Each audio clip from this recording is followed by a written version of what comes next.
The narration reveals that the war between humans and demonkind had raged for hundreds of years. It goes on to say that in recent decades, the demons' advance only intensified, and the power of darkness left humanity utterly helpless. The battlefield lies in ruins as the narration makes clear that humanity had been losing again and again. Then the tone shifts, as we're told the gulf between humans and demons had only widened even further. A troubling image suggests that the hostility between both sides had become deeply distorted. Sometime earlier, panic erupts through central city Endra as people cry out that the demons are attacking. A commanding knight rallies the defenders and declares that they will make their stand here. Another man barks that not a single one of them can be allowed to set foot inside the city. From behind the flames, a young fighter steps forward and insists that he will fight too. The boy grabs his chest and boldly declares that heroic blood runs through his veins and that he knows he can prove himself. The silence between them turns impossible to ignore.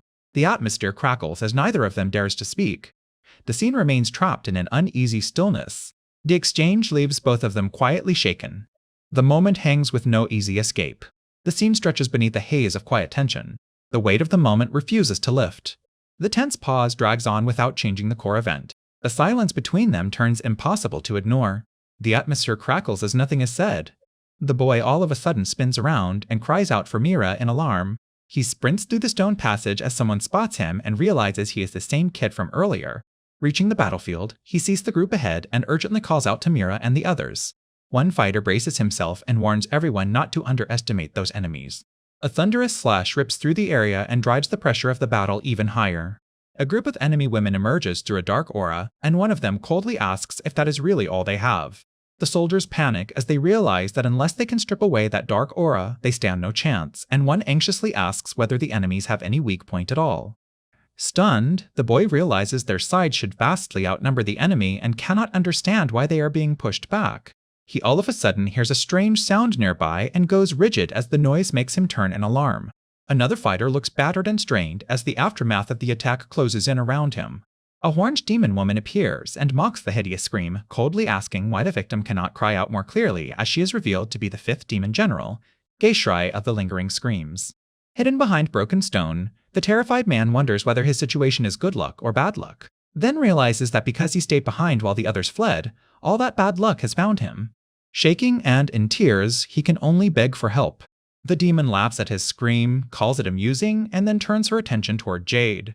With a threatening smile, she says that if he tells her where the hero is right now, she might spare him for a price. Panicking, the man hurriedly says he will talk and starts to reveal where the hero is. A boy all of a sudden steps out and loudly declares that he is the hero, leaving the other man stunned. The demon right away questions it, saying there is no way someone so weak-looking could really be the hero, while the terrified man can only stare in confusion. The boy thrusts his arm forward and insists that this is the hero's mark. He runs straight at the demon and shouts for her to come after him instead. The horned demon bursts into laughter and calls it unbelievable luck that she has run into someone from the hero's bloodline. As he runs, the boy feels her overwhelming mana and presence and instantly realizes she is a demon general. Fighting through his fear, he decides he has to stall her so no one else stumbles into them. He all of a sudden loses his footing with a startled cry as his hand slams down near a strange magic crest on the ground. A violent shift erupts nearby, and he looks up in confusion as something moves around him. The boy stares at a small shrine-like structure that has all of a sudden appeared before him with its doors open. Before he can react, the demon catches up to him and knocks him down while calling out that she has found the hero. Standing over him, she remarks that he is having truly awful luck while he grimaces beneath her. As she restrains him, she says she had wondered why the hero never showed up in the battle, then notes that she cannot sense any power coming from him at all. Leaning in with a threatening smile, she declares that the pit abandoner has handed him over and sold him out, then promises she will make very sure to deal with him as the moment turns deeply uncomfortable. The moment hangs with no easy escape. The scene stretches beneath a haze of quiet tension. The situation remains unresolved as the pressure keeps climbing. The exchange leaves both of them quietly shaken. The scene remains trapped in an uneasy stillness. The silence between them turns impossible to ignore. The tense pause drags on without changing the core event. The moment hangs with no easy escape. The tension keeps rising without breaking. The atmosphere crackles as nothing is said. She pins him to the wall and angrily demands to know whether he was the one who set her up, while he panics and insists that he knows nothing. As he begs to be let out, she keeps pressing him for answers, and he desperately repeats that he does not know anything. A glowing message reveals that this shrine cannot be cleared without a forbidden condition, and both of them are forced to confront the rule in stunned silence. The boy freezes in embarrassed shock, and even she recoils with a startled cry as the meaning of the rule sinks in. She steps back and curses the trap as something strange spreads through the room, while he notices a disturbing flow of mana filling the space. Wiping sweat from her face, she realizes her condition is getting worse and admits that she cannot stay there much longer. The boy reaches for a blade and reasons that if he dies, the shrine's rules might stop applying, while she turns in alarm as she notices what he is about to do. The scene becomes too charged to stay calm in. He grimly accepts that if he dies, he may remain trapped there forever, but still steels himself to go through with it. She stops him with a cold look and calls him naive, then tells him to prepare himself as he stares back in alarm. She coldly asks him what he thinks will happen next if the hero dies. Panicked, he starts to argue that there must be others besides him, but she instantly crushes that hope. She points at him and declares that he is the last of the hero's bloodline, warning that if the one who can push back the darkness disappears, the world will fully fall into the demon's hands. He stares in disbelief and insists that it cannot be true. She admits she hates being there when that outcome comes, but says there is no way she will share a grave with a human. Through the strain, she forces a grim smile and says she has thought of a good idea. She offers a deal, saying that if he helps her escape, she will pull her army back. She adds that, for the time being, they will keep their hands off the city and asks what he thinks of that. He turns back in stunned confusion and blurts out a shaken question about whether she really means it. The curse deepens its grip on her condition. He trembles but finally agrees, bracing himself as fear still lingers across his face. She brushes aside the detail with a smug laugh, making it clear that something else matters more as the atmosphere turns uncomfortable. She reveals that his predecessor could not use the hero's light at all, and explains that this power normally appears only within the hero's bloodline. As he thinks of everyone in the city, the weight of those lives all of a sudden crashes onto him. He sees the people he wants to save flash through his mind, from ordinary townsfolk to those caught in violence and those living peaceful daily lives. Overwhelmed but resolute, he declares that he will protect them no matter what. During training, she tells him that when the enemy shows an opening, he should strike with a full-force rush. He looks at her in confusion and asks how someone as flawless as her can do that so well. She explains that what matters is not strength or speed, but balance above all else. With a dramatic burst of light, the narration declares that a hero has appeared. The warrior all of a sudden cries out in shock, while the hero recoils beside her as both react to something unexpected. The hero nervously starts to ask what she is implying, but she cuts him off and warns that if he says anything more, she will knock him out. Staring at the structure ahead, she realizes in disbelief that, of all places, they have ended up at a shrine. A figure carries another person through the shrine entrance, and the tense silence makes the situation feel even stranger. Inside, the hero freezes in stunned confusion as the awkward setup before him becomes impossible to ignore. She turns in alarm and blurts out another shocked question, while the hero looks just as rattled by what they have found. Raising her fists in agitation, she demands to know what is going on as the pressure in the moment spikes. Someone remarks with blunt disbelief that they never expected she could subdue demons through such a troubling method. Princess Ballora Endril of Endra calmly praises the result, saying she did well by using the hero's light within a deeply uncomfortable setup to defeat those demons. Princess Ballora Endril of Endra calmly praises the result, saying she did well by using the hero's light within a deeply uncomfortable setup to defeat those demons. Princess Ballora demands every detail of that harsh method, comparing it to facing a human and noting that, as a general class demon, it must have overwhelmed him, leaving him only a flustered reply. The hero burns with humiliation and thinks he should feel proud, yet more than anything he just wants to vanish, while everyone around him watches in crushing silence. Then someone gently tells him to lift his head, because he has every reason to be proud. The curse makes their situation increasingly unstable. Princess Ballora formally names him the Savior and asks him to come stand at her side. He agrees at once with an eager shout. The instant he steps closer, Princess Ballora pulls him in and openly comments that the hero's power seems to dwell in an improper place, praising how extraordinary it is while a bystander cries out in alarm. She keeps examining it with fascinated praise, saying the hero's power is becoming firm like mithril and gleaming like a holy sword, while he panics and begs her to stop. The dark-haired woman kneels nearby in speechless disgust, then snaps at them not to look at her like that. Princess Ballora dramatically reaches out and urges X to stand tall, while he can only stammer in protest. Princess Ballora throws an arm around X and calls for applause, declaring that a new hero has been born as he stands there frozen in disbelief. Ballora explains that ever since X entered that shrine, reports have started pouring in about other mysterious shrines appearing across the land. X blurts out in alarm that there are more of those shrines. Ballora warns that humans are powerless before the demon's dark aura, and that most of the world lies in demon territory, but says X alone can break through it as the light of hope. Gathering himself, he corrects the title and insists that he should be called Hero X. A stern, dark-haired woman identifies herself as the martial artist Mira. Balur orders him to travel to shrines across the land and declares that he must defeat the demon race through a degrading and deeply humiliating method. She explains that each demon is a warrior and that, though demons are fewer than humans, their dark powers are overwhelming, and among them stand 6 generals. The looming silhouettes of the demon generals appear, driving home the terrifying scale of the threat facing humanity.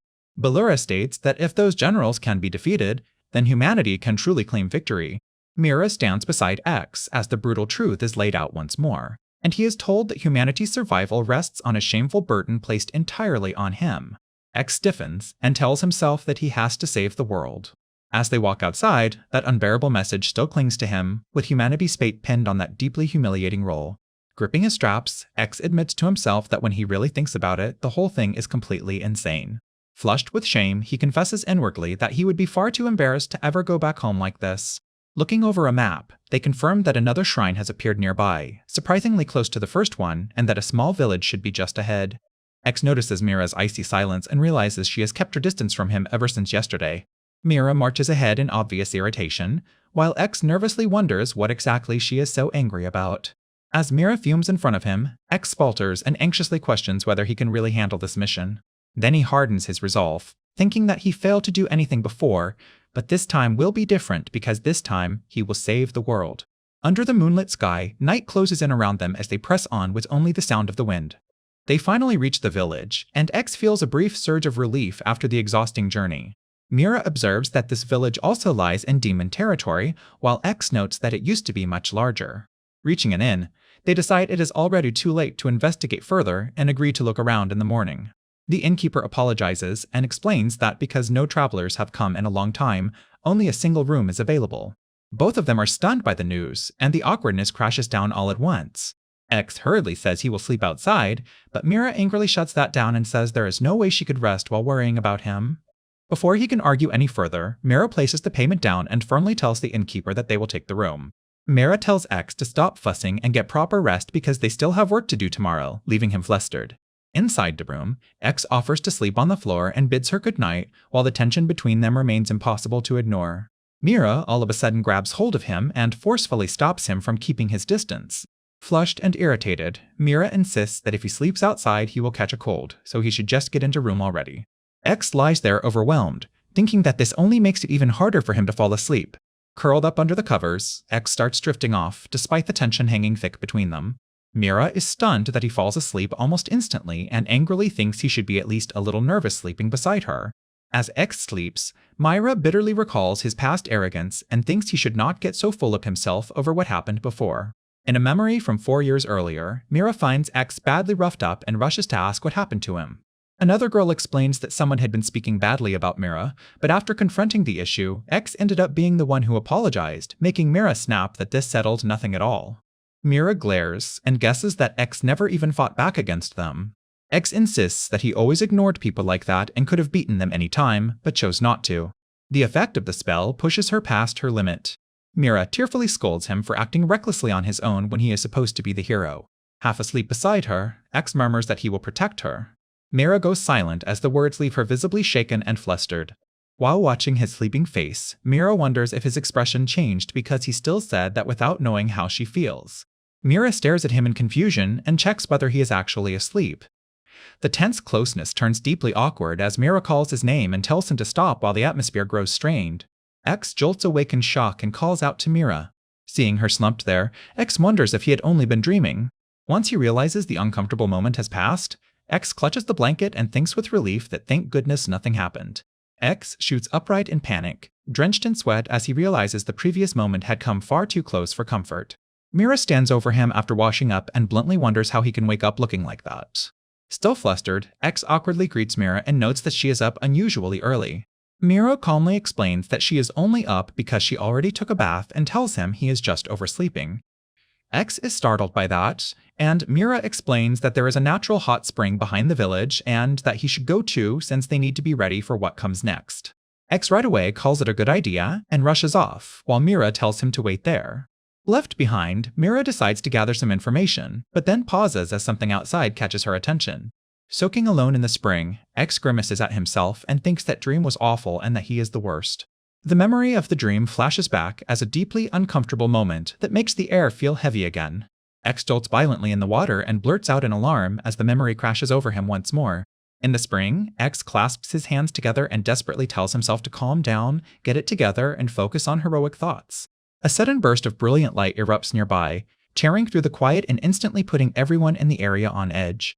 X freezes in shock and panics that he has made things even worse, cursing himself as he scrambles to react. Mortified, X hurriedly apologizes and tries to flee the scene at once. A horned girl appears from the trees and fiercely declares that she is there to take his life. Another woman rushes in and urgently points out that X is the source of the hero's light. Caught in the chaos, X asks for a second, while the horned girl anxiously wonders whether they have already arrived, leaving the newcomer confused about what is happening. X quickly smooths things over by explaining that there was a situation, but insists that everything is fine now. The horned girl composes herself and formally introduces herself as a servant of one of the 6 demon generals, the invincible Yomi-sama. She then tells him to forget her surname and states that her name is Yakumo. Yakumo plants her weapon and boldly declares that the hero's life belongs to her. The woman beside X dryly remarks that Yakumo looks exhausting, while X nervously blurts out that she seems oddly impressive. Yakumo sharply orders X to state his name at once, pressing the confrontation in the middle of the forest. Flustered, Yakumo apologizes and says this was unfair, then awkwardly points out that the hero has already seen her in an embarrassing situation. Trying to force composure, she says they have now both witnessed each other's embarrassing sides. X, red-faced and panicked, protests that she should not just accept things that way. The dark-haired woman cuts in and demands to know how Yakumo already knows that X is the hero. Yakumo points at X and calmly explains that the obvious fool in front of them is the hero, just as she expected. X grabs the woman in alarm and blurts out her name, while she hurriedly covers his mouth and nervously admits that this is terrible timing. Yakumo turns toward the woman and coldly says that now that she knows the truth, she will silence her, leaving the woman stunned by the threat. The dark-haired woman realizes someone exposed the hero's location, and X agrees. The horned girl muffles X as the woman suspects the Zankyo Corps was compromised. She says she heard rumors about the hero while scouting to expand their territory. As Jade walks away, someone calls out and asks where he is going. Jade says the hero saved his life and that he wants to speak with him. A voice warns Jade not to chase the hero and reacts to his use of the word hero. The horned woman reveals the Zankyo Corps has watched this town for some time, and Jade realizes she is a demon. She introduces herself as Yakumo and asks Jade to guide her to the hero. X looks surprised as Yakumo turns, while Jade says he wants to talk to him. Yakumo says he should not claim Fly exposed them again, and Jade says Fly stayed silent until the end. Yakumo says one man refused to reveal the hero's name and stayed silent to the end, so she ensured he would not speak again, leaving the listener horrified. She adds that another man gave in right away, while the first meant nothing to her, so she injured his arm without hesitation. X demands to know why demons attack humans, and Yakumo pauses just long enough to make it feel even worse before answering. Yakumo says the reason should be obvious, because to her it is simply the law of nature. She declares that demons are what life should be, while humans are foolish and pathetic for turning on each other, and insists demons are different as warriors who reject such weakness. Yakumo smiles and says her mission is to kill the hero here, because if the hero's light is snuffed out, Yomi will move one step closer to becoming queen and claiming the central city as their territory. The dark-haired fighter says X and the shrine should be nearby, while X argues that talking will not change anything and she calls him painfully naive. In front of the villagers, the fighter says she will buy them time and urges someone to go find the strange shrine said to stand near the spring. As she squares off with Yakumo, X says that even if he cannot hurt her, he can at least buy some time, and the fighter tells him this enemy is nothing compared to the demon he defeated before. The magical effect on her grows harder to contain. Yakumo all of a sudden appears in front of X, and he freezes in confusion as he asks what she is doing. With calm confidence, Yakumo says she has been waiting for him to properly state their names and mocks the others for being foolish enough to let the hero run off. The fighter stares at her in disbelief, calls her a complete idiot, and points out that she was supposed to retreat first before making such a dramatic entrance. Unbothered, Yakumo grips her weapon and coldly insults humans as a pathetic species with no instinct for proper battlefield conduct. The fighter senses Yakumo's dark aura and grimly realizes that even her attacks might not work on someone this overwhelmingly absurd. Pushing through the brush, X spots the small shrine at last and blurts out that he has finally found it. As he approaches, X confirms the shrine structure is exactly the same as before, though the moment feels strangely off. The two women clash head-on, and the fighter realizes that battling a demon cloaked in dark aura is practically suicidal while marveling at Yakumo's terrifying brute strength. Even while locked against her opponent, Yakumo questions why the fighter is not using a weapon. In a flat, irritated reply, the fighter says that is unfair and reminds her that she is a martial artist while muttering that Yakumo is an idiot. Yakumo trembles with anger and pain as she snaps that being called an idiot actually hurts, making her frustration impossible to miss. The fighter all of a sudden notices the hero's light around X and praises him, while the discovery shifts the battle's momentum. The fighter rushes away at once and dryly admits she is completely spent, leaving Yakumo behind for the moment. Yakumo coldly calls the move pathetic for abandoning an ally and declares that she will kill the hero herself. X reaches the shrine and urgently calls out to Mira as he stares at the structure before him. A small figure appears and calmly praises X for making it this far. The fighter throws responsibility onto X, tells him the rest is up to him, and assures him to leave it to her. Yakumo charges in and warns that hiding is pointless before demanding that X give up right away. Standing guard near the shrine, the fighter tells X to do his best while she holds the line. X steels himself and declares that he will defeat the enemy here so that no one else gets hurt. The shrine guardian blocks the way with her staff and says they have already exposed themselves to each other, so she at least wants to hear his name and his final words. From hiding, Mira watches anxiously and wonders whether X will really be alright. As X faces the staff-wielding woman at the shrine entrance, Mira worries that that idiot girl and X are about to do something reckless and questions whether it is really okay to let it happen. Mira becomes flustered and emotionally resolves that she has to protect X from those demons no matter what. The confrontation reaches the shrine, where X stands off against Yakumo, and the battle over the unexplained corpse matter shifts toward a decisive fight at the new shrine. The three gather in a tense lineup with Yakumo staring coldly, Mira forcing confidence, and X bracing himself for what comes next. X is startled to see Mira there and demands to know why she came, while Mira casually admits she got worried and came because of it. X complains that Mira is treating him like a child again, but inwardly hardens his resolve and insists he will prove he can defeat a demon right here. A sudden voice calls out to X, making him jolt in surprise as something unexpected appears nearby. Yakumo points her staff at X and demands an explanation, angrily asking what is going on here. The room's rule is revealed to be absurd and deeply uncomfortable, as they realize the shrine will not let them leave unless a strange condition is met. X stares ahead in shock and insists that, for him, this is still a battle. Mira is stunned by how calmly the other side is reacting, blurting out that there is no hesitation at all. Yakumo lowers her gaze and calmly says that she understands. X is taken aback and asks if she really means it, then starts hoping humans and demons might understand each other if they talk. The response frames the situation as the desperate final hope of a man who believes he is about to die. Yakumo coldly mocks X's lack of popularity and implies he has nothing useful to say, making the atmosphere turn painfully awkward. X clenches up in disgust and fires back by calling her pathetic. Yakumo all of a sudden falters and nervously wonders whether the room's magic is malfunctioning. X panics when Mira starts changing too, shouting and demanding to know why she is doing that. X panics and insists Mira acted on her own, then fears the room's magic may be affecting her too. The shrine's rule flashes again, making it clear they still cannot leave unless the strange condition is fulfilled, with an added exception that martial artists are not allowed. The woman proudly declares that she has been chosen, while X recoils in visible discomfort at how wrong the moment has become. She awkwardly admits she noticed something strange earlier at the bath and says his body had an unnatural glow, making the atmosphere even more uncomfortable. Outside the shrine, the villagers welcome X back as a hero and thank him enthusiastically while the others stand beside him. Flustered, X quickly says they only did what they were supposed to do, and the crowd praises him as a saint. A little girl rushes up excitedly and asks X how he managed to defeat the unbeatable demon. X hesitates, searching for an answer, while the woman behind him stiffens as if she already fears what might be said. The girl tells him to choose his words carefully because the story will be passed down for generations. Before X can answer, the woman blurts out a wildly embarrassing version of events, and someone right away snaps at her to stop acting like an idiot. The woman abruptly cuts in and insists there is something more important to discuss, while another person reacts with quiet unease. She holds up a strange flat panel and asks if anyone knows how to use it. A few hours earlier, a door inside the shrine opens. The woman notices something while busy with laundry and pauses, all of a sudden thinking. A glowing message appears, explaining that the map will point toward the Holy Land and suggesting they try opening the binder, leaving them baffled about what it means. As they inspect the room more carefully, they realize the shrine's interior feels like a separate world and notice a familiar mark on one device. X suggests the message may have been left by whoever built the place, while the woman glances over with visible embarrassment and the tension still lingers in the room. She explains that when she opens the binder, this side was inside. They stare at the object and wonder if it is trying to tell them something, but it does not look like a map at all. Looking over the item together, X points out that it is completely black, and the woman wonders if it is broken.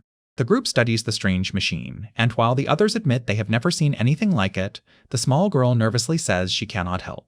The woman gives a casual wave and brushes it off, thanking them anyway despite the dead end. Someone suggests that Edison might know something, but another person right away reacts and warns that girl is trouble. X asks who Edison is as the others turn toward the suggestion. They explain that an inventor named Edison lives in a house beyond the northern mountains, and one of them adds that he has been there once before. The explanation continues as they reveal Edison is a woman known for creating nothing but strange devices, making her their best lead. X agrees to go, but he is warned to be careful. The warning grows more serious when a man stresses that Edison is far from normal. In a sudden and deeply uncomfortable flash of memory, the interaction turns chaotic as the woman appears restrained and the atmosphere tightens. The disturbing memory escalates into loud chaos until someone sharply orders her to be quiet. As they travel, the bound woman cheerfully remarks that the world feels different without her dark aura, while X struggles under her weight and another woman snaps at him for slowing down, calling him a creep. The woman concludes with exasperation that he has completely turned into a creep. The bound woman leans close and tells X not to lose to her whenever she acts foolishly, leaving him flustered as he protests and asks what she is taking him for. The group all of a sudden notices something strange up ahead and warns the others at once. They arrive at a suspicious round building, and X realizes there really is something here as a sign above. It invites visitors to come say hello. One of the women knocks and politely calls out, but from inside they hear violent coughing, making everyone freeze. She right away rushes forward and anxiously asks if the person inside is okay. Inside, a young inventor is in distress at her workbench, complaining that the material is too thick as tears stream down her face. A sudden crash rings out from inside the room, suggesting something has gone very wrong. Outside, X wonders if someone was there, while the woman calls out the name Mira and another grimly remarks that whatever is happening is not okay. The inventor tearfully admits he saved her after she ruined the mixture, and she doubts someone so young could really fix it. She tells them to relax and insists that despite how she looks, there is more to her than appearances. She introduces herself as Edison Campanella and carries herself with confident pride. Edison asks why they came all the way to this remote place, saying they would not seek out an old eccentric like her without a reason. The boy urgently asks Edison to repair the machine he brought with him. Edison right away demands to know where he found it, while the boy explains it does not work at all and says people in a nearby village told them she might help. Growing intense, Edison presses him again and insists on knowing exactly where he picked it up. She is stunned to learn he is a descendant of the hero and blurts out in disbelief that there was a survivor. The group presents proof by saying X defeated this demon, using that victory to support their claim. Edison stares at the close pair in confusion, says she cannot sense demonic magic and thought X was just a creep, then bluntly concludes he must be a suspicious demon. The woman moves closer to X and says his power may break through dark aura, sounding desperate as the room grows tense. Trying to ease the strain, Edison asks why he became so angry, and the others point out that she clearly knows a lot and really is an inventor. Edison first shrugs it off and says not to worry, but the woman takes that as proof the problem may be hopeless. As the woman keeps holding on to X and the discomfort rises, another girl pulls her away and snaps at her to get off him while X protests in confusion. A crushing silence falls over the room as everyone stares at each other, leaving X visibly shaken by the sudden shift. Edison finally gives in and says, "Very well, she will help." X looks relieved, but Edison right away warns that her help comes at a price. Edison states her condition outright and says she wants X and the others to escort her to the kingdom. She explains that as an engineer, it is not enough for her to simply make things, because she wants to spread these holy inventions across the land. Glancing at the strange devices on the table, the other woman asks what these machines even are, and says she has been wondering for a while. Edison grins and says she is glad they asked, clearly eager to explain. As she steps in close behind the other woman and switches on the device, the woman stiffens and asks if that violent vibration means it is some kind of weapon. Edison says she will show her, and the demonstration turns chaotic in an instant as the other woman cries out in alarm. With proud conviction, Edison declares that she invents things to save people. Edison demands the machine and says she will repair it, while the dark-haired girl obediently agrees and X all of a sudden reacts at the mention of Mira. Back at a massive door hidden inside a giant tree, someone urgently calls for Lady Yomi. A woman reports that Yakumo still has not returned from scouting. In the heavy silence, someone mutters darkly that that fool has done it again. The report continues that Yakumo went on a rampage near the village, and that there were also rumors of strange lights and the word hero being heard, leaving the group asking what should be done. A stern woman makes the decision herself and declares that she will go alone. When the other woman protests that Lady Yomi should not go personally and begs her to leave this to them, Yomi calmly lifts a hand and cuts her off. Yomi coldly reasons that if the hero's bloodline truly survived, there should not have been any rumors until now, and she suspects they still cannot properly use their powers. With her arms folded and her resolve fixed, Yomi declares that she will go herself. The worried subordinate again begs Lady Yomi not to go in person and asks her to leave the task to them. Yomi repeats her suspicion that if the hero's bloodline still lives, they remained hidden because they likely still cannot properly use their power. Standing with her weapon in hand, Yomi the Unfallen, the third demon general, declares that the hero's journey ends here. Back with the others, Edison looks relieved and announces that the device should be fixed. As a finger reaches toward the restored panel, someone suggests trying the touchscreen, and the familiar black surface all of a sudden flickers to life. The display reveals a map, and the group instantly realizes they have found one. Grateful for the result, one of them thanks Edison, while Edison says they now only need to confirm the map is accurate. Holding up the tablet map, she says the place is not far and urges everyone to head there right away. The group reaches a rocky cliffside, and she excitedly points out that they have found the location from the map. As they stare into the cave entrance, someone identifies it as the third shrine. While peering inside, she notes that it is so dark she can barely see, and the others remark that the map was real after all. The boy gets excited that this find will make their fight much easier, while the bound woman stays tense beside him. Looking uneasy, the restrained woman questions whether bringing Yakumo along was really wise and wonders if she is truly on their side. She continues suspiciously, noting that Yakumo has been acting strangely quiet for a while. As the cave looms ahead, she all of a sudden reacts sharply and tells him not to say it. Flustered and sweating, she blurts out that she urgently needs a break, leaving the others stunned. Caught off guard, the boy tells her to take that complaint to Mira or Edison instead. The pressure crashes down with no relief. The silence between them turns impossible to escape. The tense moment stretches on, refusing to break. The exchange leaves both of them visibly shaken. The scene lingers beneath a suffocating cloud of tension. The pressure keeps tightening with no relief. The weight of the moment bears down with no mercy. The scene remains locked in uneasy stillness. The moment hangs there with no clear turn ahead. The situation stays unresolved as the pressure mounts. The atmosphere crackles as no one dares to speak. The tension keeps winding tighter without relief. The scene lingers beneath a suffocating cloud of tension. The weight of the moment presses down with no relief. The scene remains trapped in uneasy stillness. The moment hangs there with no clear turn in sight. The exchange leaves both of them visibly shaken. The tension keeps tightening without relief. The scene lingers under a suffocating cloud of tension. The tense moment drags on, refusing to break. The bound woman strains with overwhelming force, and the observer urgently warns that no one should make the situation worse as the moment turns dangerously unstable. The speaker is impressed that she can still control herself even while being held back, then wonders if she is an idiot too. The narration explains that Yomi-sama was born with an abnormally powerful aura. Yomi-sama is described as a queen beloved by darkness, a top-class aura wielder among demons, and someone never touched by even a speck of dust on the battlefield. The explanation continues that by refining her abilities, she can now even control the shape her aura takes. She is praised as undefeated in that perfected form, earning the title of impregnable, and the narration declares that Yomi-sama is truly the Valkyrie. He calls her a natural genius and admits he is a little jealous, while also feeling overwhelmed by how many titles she seems to have. He quickly tells the listener not to get the wrong idea.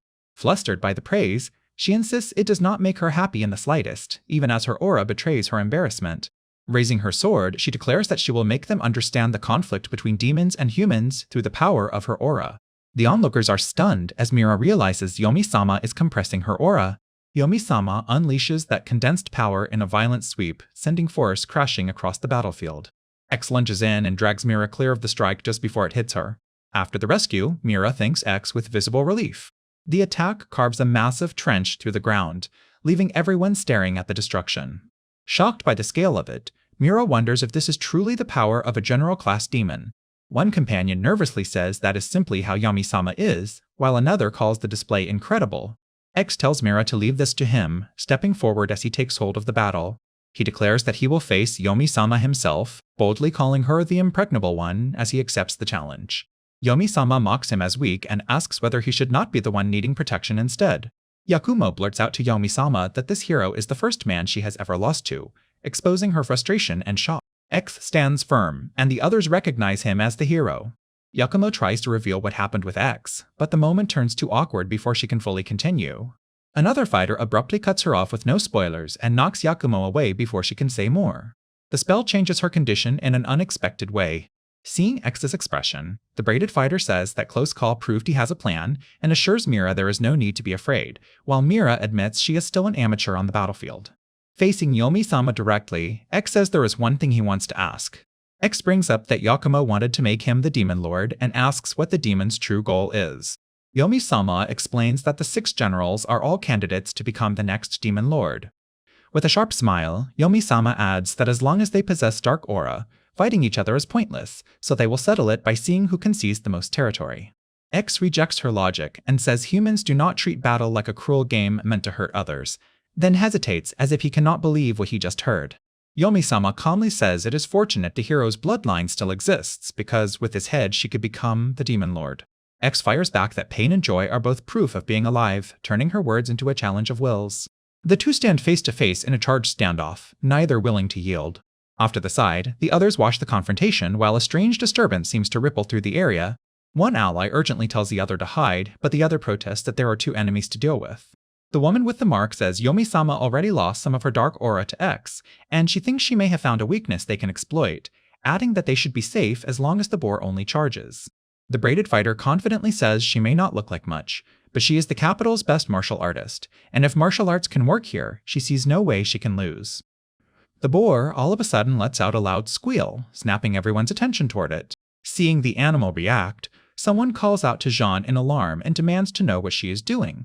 The braided fighter right away recognizes how dangerous the boar is, but stays calm and says that if it only charges straight ahead, she can handle it. Mira all of a sudden panics and shouts that the boar is charging directly at X. The fighter is taken completely by surprise as the boar bursts forward and she realizes too late that X was the real target. Jean jumps in from behind, and Yakumo angrily snaps that striking from the rear is dishonorable. Even so, Yakumo throws herself in front of the beast and stops its charge with her bare hands. Straining under the crushing impact, Yakumo refuses to let anyone harm X. Watching in awe, Mira breathes sharply that it is incredible and realizes Yakumo has matched the boar's raw power. Yakumo smirks through the strain and taunts the boar, saying it should come back after it has grown stronger. Before Yakumo can finish, Jean grabs her from behind and Yakumo cries out in shock. Holding her fast in a tense struggle, Jean taunts Yakumo and asks if she still thinks she can stop the boar's charge. Jean keeps restraining Yakumo from behind, laughing as Yakumo cries out in anger and distress. Mira steps forward in outrage and demands that Jean let her go at once. Jean coldly says this is a battlefield and insists that a child should stay out of it. Even while startled by a strange device, Mira admits she did not want to use it since it was brand new, but decides to activate it anyway. The empty road all of a sudden shocks everyone as X and Yomi vanish, and Yakumo spins around in alarm and shouts for X. They discover a cave-like passage ending at a sealed magical door, and someone realizes the door has already slammed shut. X, shaken but trying to stay strong, tells Yakumo he is sure she will make it back alive while she falls silent and tense. On the other side, X finds himself in a bizarre room facing Yomi, both of them rattled by the sudden shift. Yomi looks around in disbelief, demands to know what this room is, and angrily asks whether this revolting place is some kind of magic. A glowing screen reveals that the room will not let them leave until a troubling condition tied to the magic door is fulfilled, and Yomi furiously demands an explanation. X hesitates and, replaying everything in his head, wonders what he is supposed to do now. Watching Yomi's blade remain perfectly steady, X realizes a demon general would never leave an opening. As Yomi keeps her sword fixed on him, X anxiously wonders how he can get her to the shrine. X all of a sudden decides he will force his way forward while Yomi stays locked onto him. Yomi instantly lunges after him and fiercely declares that she will not let him escape. She closes the gap in a flash, forcing X to recoil as her pursuit cuts off every path out. Dropping low with her sword ready, Yomi warns that if he moves, she will cut him down, and X freezes in shock. Seeing his reaction, Yomi mocks him for folding so quickly while X winces under the pressure. X shuts his eyes and starts thinking back to the earlier battles, searching desperately for an answer. The moment shifts into something neither can take back. Yomi scans the rocky passage and concludes that X could not have gotten far. Realizing he even took her sword, Yomi stares at her empty hand in mounting frustration. She unleashes her power and decides that if she clears a path ahead, she can stop wasting time searching. As dark force gathers around her, Yomi realizes that the Black Camellia has appeared. Sensing her approach, X braces himself as Yomi rushes in at full speed. X swings her stolen sword to halt her advance, forcing a sharp clash between them. Yomi glances at her hand and angrily demands to know what this room is. The scene snaps back to the present. X looks up at the glowing message in alarm while Yomi orders him to explain what a magic door even is. X awkwardly explains that this is a shrine with a troubling condition for escape, and that there is supposedly no other way out until that requirement is fulfilled. X freezes in shock as the shrine's escape condition all of a sudden becomes clear, and he blurts out in alarm that it involves something unacceptable. He awkwardly explains that his hero power only manifests in a strange way, while Yomi angrily calls that absurd and realizes this bizarre condition may decide how they settle the fight. In front of the sealed door, X directly tells Yomi that the shrine demands a troubling action involving him, making the whole situation instantly more tense. Yomi snaps that first the martial artist caused trouble and now X is doing the same, furiously condemning them all as shameless and saying she cannot deal with any of them. The spell takes hold in a way no one anticipated. X answers firmly that as the hero he has already defeated one general, naming Gashrai of the Lingering Screams. Yomi jolts in disbelief and demands to know whether he truly defeated Gashrai. X stares her down and declares that the impregnable Yomi may never have known defeat before, but this could become her first loss. A blindfolded figure all of a sudden appears in the shrine's darkness and calmly asks Yomi whether she is afraid. As Yomi steps forward in surprise, the newcomer sharply warns her not to get carried away, leaving Yomi stunned. Yomi erupts in anger and insists she is far stronger than Gashrai, arguing that the only edge over her is brute force and mocking that villain for always getting overconfident. The blindfolded woman restrains Yomi from behind and coldly remarked that Yomi should have protected herself better, while Yomi furiously vows to kill her and the atmosphere turns razor sharp. Yomi freezes in disbelief and demands to know if that woman matured before she did, sounding shaken by the implication. Though stunned that she lost, Yomi hardens her resolve and declares that she will see this battle through to the end. Flustered and defensive, Yomi insists X must not misunderstand, claiming this is only a matter of competition and pride and that even if she loses outwardly, she is still better than Gashrai inside.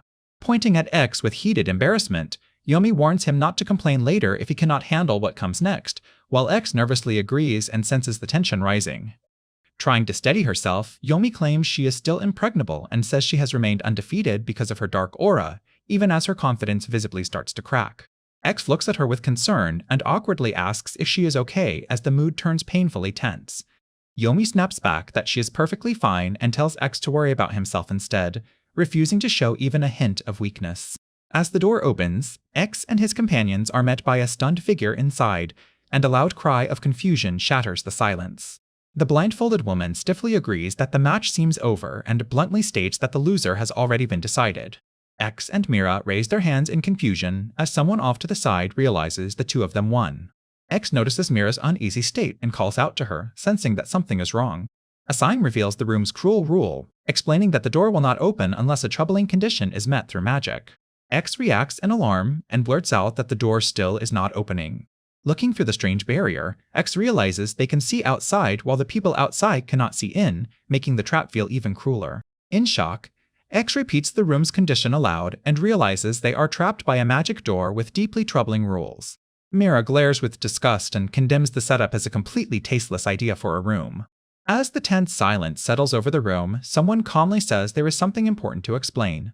The blindfolded woman coldly declares that a being's worth is decided from the moment it is born, while X listens in silence. Yomi smugly declares that demons are born with dark aura and insists that this alone proves their race is superior. As X recoils in shock, Yomi cruelly mocks him as a useless loser and sneers that someone like him has no right to call himself a hero. Leaning over him with open contempt, Yomi says she almost feels sorry for humans if their last surviving hero is someone like X. X refuses to bend under the insult and says that still is not a reason to simply give up, catching Yomi off guard. Yomi presses on and tells X that his martial artist friend is no different, widening the pressure on everyone connected to him. A tense pause follows as Yomi dismisses the others as crude, vulgar, and painfully weak. X trembles with frustration and accuses the enemy side of using underhanded tactics to defeat Yakumo and Jean, while Yomi mockingly asks if he is about to cry. Standing over him with absolute confidence, Yomi says she will grant him a match but insists she will not lose like Gashrai did. Her tone turns deadly as she says they will finish this quickly and send the so-called troublemakers on to the next life. With arrogant pride, Yomi says a lowlife like X should feel honored by the attention she is giving him. Hearing the door open, Mira rushes in with sudden hope as the others turn toward the entrance. She right away assumes X must have beaten Yomi, while a small creature anxiously calls for King to come back. Inside the room, X is slumped against the wall as the aftermath leaves the air heavy and strained. Mira charges forward and firmly declares that they are not letting the enemy escape. The woman inside panics and blurts out that she could never tell anyone about what happened, making the moment even more awkward. Mira freezes in alarm and demands to know what happened in there as she realizes X is involved. She kneels beside X and urgently asks if he is alright, telling him to pull himself together. One ally stares in shock and says the enemy's aura output is on an entirely different level, while another admits she is unbelievably powerful. Mira looks down at X in disbelief and realizes he burned through this much of his strength. X apologizes to Mira and weakly admits that he could not beat her. Mira fiercely tells X not to apologize because he did nothing to that woman, and insists they all would have died if he had not been there. Lowering her gaze, Mira bitterly admits that her own power simply was not enough. Outside, a door slams as someone inside shouts that he was told to stay in town. X argues that a hero cannot just avoid fighting, and says he thought he could at least serve as a decoy. Mira turns back and sharply tells him not to think about it like that. Flustered and emotional, Mira starts to say that he is always protecting her. She loses her composure and yells at herself, calling herself a dummy as the frustration spills over. As the tense moment drags on, Mira tells X to leave everything to her, while he reacts in strained confusion and the atmosphere stays awkward. With tears in her eyes, Mira admits she could not handle everything on her own. Finally, Mira confesses that she truly does need allies. A stunned voice blurts out, demanding to know what she is doing as panic and disbelief all of a sudden break out. The scene cuts to the impregnable army's fortress, where a massive door is embedded in the roots like an impenetrable stronghold. Near the gate, a girl spots Jean beside a heap of food and asks if she has been sneaking snacks again.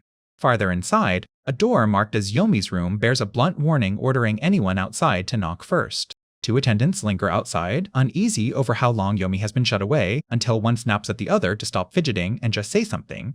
Inside, Yomi looks shaken and admits she was only in there a little while, yet the air already feels unbearably awkward and impossible to escape. Still flustered, Yomi insists Geishrai and Yakumo would understand too, while she remains unsettled by an intense experience she still cannot forget.